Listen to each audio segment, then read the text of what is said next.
Alright, hey guys, it's TsubakiSwagg and I'm coming to you with my review of Naruto Shippuden episode 382, A Shinobi's Dream.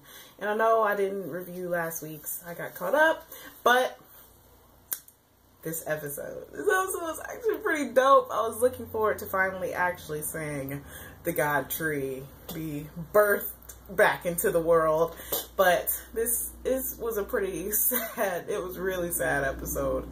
Because pretty much, like, of course, in the last episode, we learned about the Divine Tree, and, well, it might have been last episode. We learned about the Divine Tree and how Kaguya was born, like, how Kaguya got her powers, and then Hashirama got his powers from her, being birthed by her, and he became Sage of Six Paths, and he suppressed the God Tree, which turned into the Ten Tails, and he broke it up and divided it among the world, so that way the power would never come back together and destroy the world or take all of its chakra back.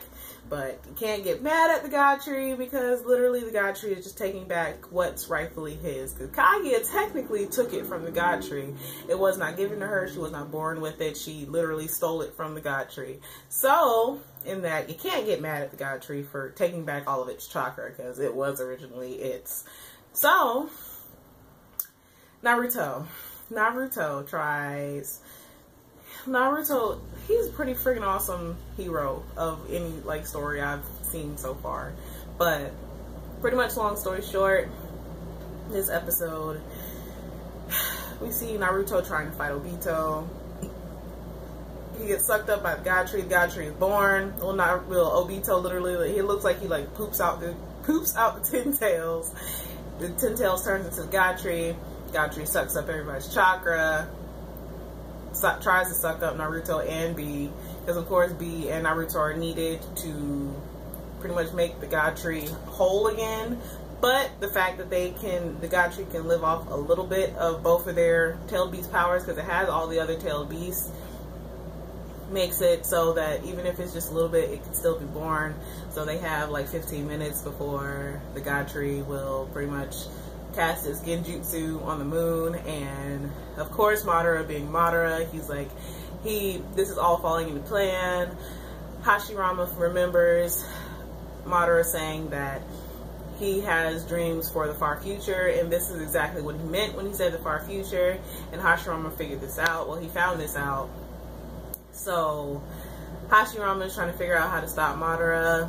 Madara is about to pretty much kill Obito and try to take on the Ten Tails himself. So that way he can cast his genjutsu on the world.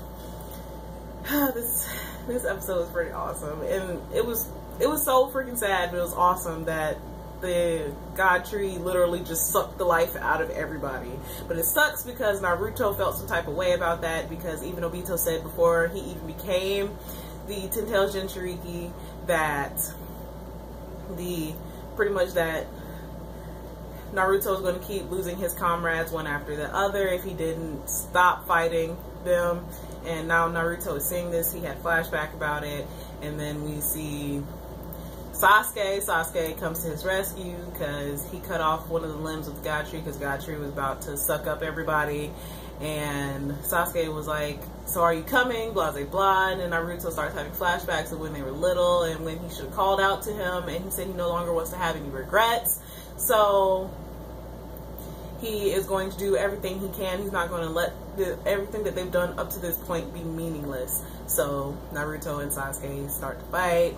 Jugo gets inside of Sasuke Susanoo and gives him his Sage Jutsu, because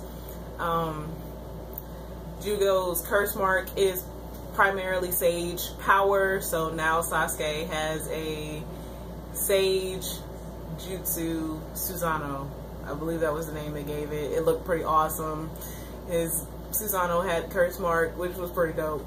So now Sasuke can fight alongside Naruto, because Naruto can use both tailed beast power and Sage power at the same time, which made his eyes look so fucking cool. Naruto's awesome.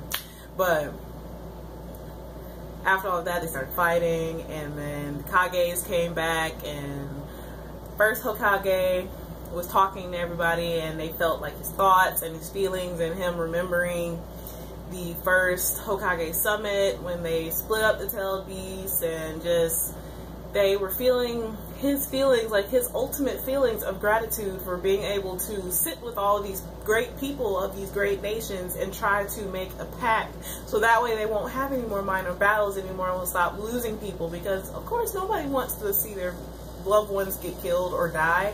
So Hashirama, he's really a sweetheart at heart, and Tobirama sees so many of those qualities in Naruto, so he knows that things will probably turn out well. Maybe, hopefully, I don't know. I do know, but I'm not gonna say anything. So this this episode was pretty dope. So things are about to get real interesting because the battle is about to ensue.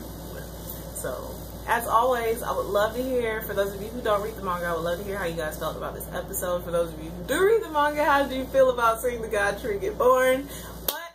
As always, please remember to comment, thumbs up, and subscribe. It helps me out a whole lot. And this is TsubakiSwagg saying adios.